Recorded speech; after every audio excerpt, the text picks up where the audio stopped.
गांधी जी ने इस हिंदुस्तान में जन जन तक इस देश की आजादी की बात पहुंचाई। गांधी जी कोई मामूली खानदान से नहीं थे। गांधी जी एक राजघराने से और इंग्लैंड में पढ़े हुए बैरिस्टर थे। उन्होंने वो अंग्रेजी बैरिस्ट्री का काम छोड़ा और नंगा होकर धोती अपने शरीर पर पलेटकर गांधी जी अच्छे वस्त्र पहन सकते थे, लेकिन इस हिंदुस्तान की जनता को जगाने के लिए उस समय हिंदुस्तान की ऐसी दशा थी कि पहनने के लिए कपड़ा नहीं था। एक वो चरखे का नाम आता है, तो मैं मेरे युवा साथियों को बता देना चाहता हूं कि गांधी जी के चरखे ने हिंदुस्तान के नागरिकों को कपड़ा दिया था। उस समय हिंदुस्तान की 75% आबादी का शरीर नंगा था, उनमें कपड़ा नहीं था और वो गांधी जी का चरखा ही था। हमने भी वो स्कूलों में चरखा चलाया है और ये जो गांधी भंडार जो चल रहे हैं ना, खादी उद्योग, ये सारे गांधी जी की देन है। उस गांधी जी ने हिंदुस्तान की मरी हुई आत्मा की जो जनता थी उनको ये बताया कि ये देश हमारा है और इसके लिए हमें कुर्बानियां देनी पड़ेगी। और हिंदुस्तान के युवाओं ने अंगड़ाई ली और हिंदुस्तान की आजादी में कूद पड़े, तब जाके कहिए आजादी हमें मिली थी।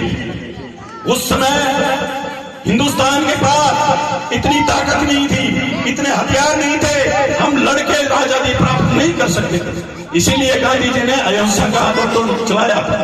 और जहां तक हमारे शहीदों की बात है, नेताजी सुभाष चंद्र बोस, सरदार भगत सिंह, उत्तम सिंह, जो भी शहीद नाम शहीद जिन्होंने हमारे देश की आजादी के लिए कुर्बानियां दी, वो सारे अनुयायी थे गांधी जी के।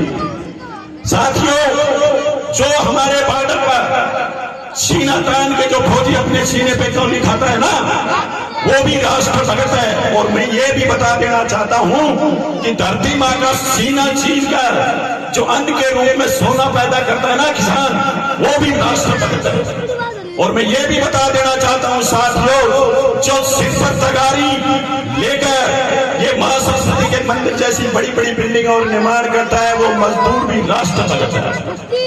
बड़े बड़े कल कारखाने, बड़ी बड़ी मिलें जो हमारे उद्योगपतियों ने स्थापित कर लिए, कर रखी है, वो भी हमारे लिए राष्ट्र भक्त से कम नहीं है, क्योंकि एक मील मालिक 1000 मजदूर लोगों को रोटी देता है।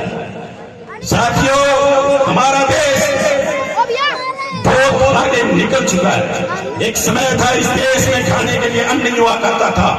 हमारे यहाँ बुजुर्ग बैठे हैं, उनको अच्छी तरह पता है कि ऑस्ट्रेलिया और अमेरिका की गली हुई घाट आती थी, यहाँ कड़क आती थी और वो हमें खाने के लिए मजबूर थे। लोगों की दृष्टि में हिंदुस्तान की कोई इमेज नहीं थी, लेकिन आज हम कहां पहुंच चुके हैं। साथियों, मैं बता देना चाहता हूं कि आजादी के बाद जब पूरे हिंदुस्तान ने अपने वतन को आजाद किया, तो अंग्रेजों की जो सत्ता थी वो छिन्न भिन्न हो गई। एक भी देश का गुलाम नहीं रहा। पूरी आजादी का जो संग्राम था उसका नेतृत्व महात्मा गांधी, जवाहरलाल नेहरू जैसे लोगों ने किया था। वही दुनिया जो भारत को गंदी नजर से देखती थी, उसी दुनिया ने उनके सामने बड़े पावड़े बिछाने शुरू कर दिए थे। 1949 में जब पंडित जवाहरलाल नेहरू एक प्रधानमंत्री के हैसियत से अमेरिका गया था, तो अमेरिका की जनता पूरी सड़कों पर आ गई थी और हिंदुस्तान के खून को उनको मान लिया था कि हम जो सोचते हैं वैसा हिंदुस्तान नहीं है, बल्कि वो ताकत ऐसी नहीं है। और दुनिया ने उसी दिन लोहा मान लिया था। आज हम बहुत आगे निकल चुके हैं, लेकिन एक मामले में हम बहुत पीछे रह गए हैं। आज तक हमारा जो राष्ट्रीय चरित्र निर्माण की जो बात थी, हम बहुत पीछे रह गए। आज तक हम अपने बच्चों को संस्कार नहीं दे पाए। आज तक जो एक राष्ट्रीय चरित्र का निर्माण होना चाहिए वो नहीं हो सका। कानून है पर न्याय नहीं है, संस्कार है, शिक्षा है पर संस्कार नहीं। साथियों, बिछड़ते जा रहे हैं। आज हम पैसे के लिए मरते जा रहे हैं। पैसे के लिए आज का इंसान कुछ भी करने के लिए जा रहा है। थोड़ी देर पहले आपको संविधान के उद्देश्य और कर्तव्यों के बारे में बताया पड़ा। क्यों बताना पड़ा?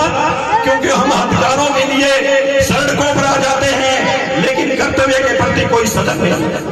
गांव की गलियों में गंदा पानी चल रहा है, गांव की गली कहीं खराब हो रही है, तो हम सिर्फ पंचायत के मुंह की तरफ देखते हैं। यह नहीं कि हम अपने भागने के आगे थोड़ा सा काम करें, वो भी अपना कर्तव्य है। तो आज हम पिछड़ क्यों रहे हैं? सिर्फ इस बात के लिए पिछड़ रहे हैं, सत्ता के लिए पिछड़ रहे हैं। हमें कुर्सी चाहिए, कुर्सी के लिए हम कितने ही नीचे गिर सकते हैं। और हमारी मानसिकता भी ऐसी होगी, क्योंकि हम बाबा साहब भीमराव अम्बेडकर के संविधान में जो हमें ताकत दी थी, एक मोर दी थी, एक पावर दिया था मतदान का, जिसके द्वारा हम अपनी सरकार को चुनते हैं और मोर हम दारू की बोतलों में बेच देते हैं। जब चुनाव आता है तो जो ज्यादा दारू पिला देता है वो अपनी मोर छीन लेता है। हमारे प्रजातंत्र की हत्या वही हो जाती है। हमें अच्छे नागरिकों को चुनना चाहिए, हमें सजग नागरिकों को चुनना चाहिए, अपने जमीन को जिंदा रखना चाहिए और जो पावर भारत में संविधान ने आपको दी है उसका सही इस्तेमाल करना चाहिए। जिस तरह हम एक बहन और बेटी की शादी करते हैं तो किस तरह से एक दूल्हे को, लड़के को देखते हैं, परिवार को देखते हैं, खानदान को देखते हैं, ठीक उसी तरह अपनी मोहर लगाने से पहले अपने को अच्छी तरह सोचना चाहिए कि हमारा ये जो जनप्रतिनिधि हम चुन रहे हैं, जो क्या हमारे इस तहसील का, इस हल्के का हम विकास कर पाएगा या नहीं, वही हम मार खा रहे हैं। और जहां तक मैं इस विद्यालय की बात करूं, साथियों मैं बता देना चाहता हूं कि जब मैं खुद मिडिल क्लास में पढ़ता था तो राम कुमार जी शर्मा, जो कृष्ण शर्मा उनके पिताजी, मेरे गांव में हेडमास्टर हुआ करते थे। वो कई बार यहाँ हमें वॉलीबॉल खेलने के लाया करते थे। तो उस समय ये नीठाना गांव हनुमानगढ़ का सीमोर गांव, ये मां सरस्वती का मंदिर उस टाइम पे हनुमानगढ़ के स्कूलों में गिना जाता था। तो हम यहाँ खेलने के लिए आते थे। ये गांव पलट पावड़ा जाता था, 10-15 लड़कों का पता नहीं चलता था। वो कहता मैं साल से जमा, वो कहता मैं साल से। कई बार उसके बाद में हमारे दिमाग में यही थी कि जब भी मौका मिलेगा नीठाना स्कूल में पढ़ने की कोशिश करेंगे, लेकिन मौका नहीं मिला। फिर जॉब लगा, जॉब में भी कोशिश करी कि नीठाना गांव में नौकरी करेंगे, लेकिन फिर भी मौका नहीं मिला। अब पिछले टाइम में 12 महीने से पीछे 4 मई को मेरे को मौका मिला, चलो हम नीठाना के दर्शन करते हैं। लेकिन साथियों में यहाँ आकर वो जो स्कूल मैंने देखा था, वो यहाँ के इस मां सरस्वती के निर्माता मैंने देखे थे। जिन लोगों ने यहाँ अपनी मेहनत की थी, वो मां सरस्वती का वो स्कूल नहीं है। आज इतने बड़े गांव में स्कूल के अंदर 250 बच्चे, शर्म की बात है, सिर्फ 250 बच्चे।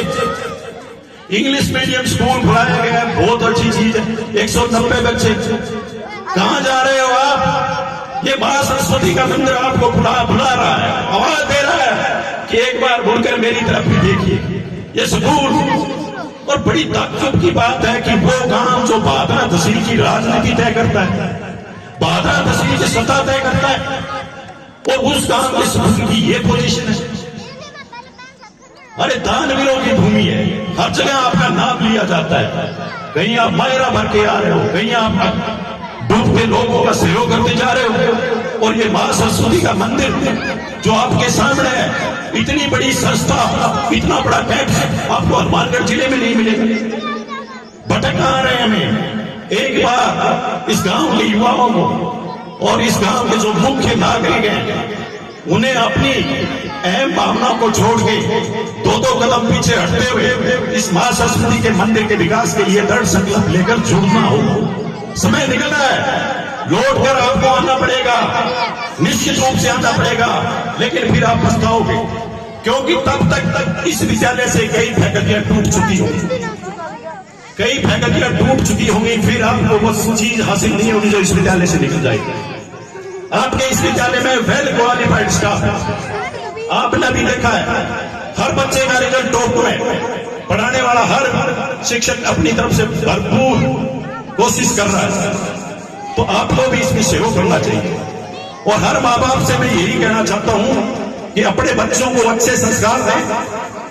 अगर आप अच्छे संस्कार देते हो और सरस्वती के मंदिर में उनको अच्छी शिक्षा मिलती है, तो निश्चित रूप से आने वाले समय में आपके बच्चे इस देश के बहुत बड़े नागरिक होंगे, और आने वाले समय में आपका और आपके इस विद्यालय का और इस गांव का नाम रोशन करेंगे। साथियों, एक बार चिंतन करने की जरूरत है। एक बार लग जाओगे तो कोई काम मुश्किल नहीं है।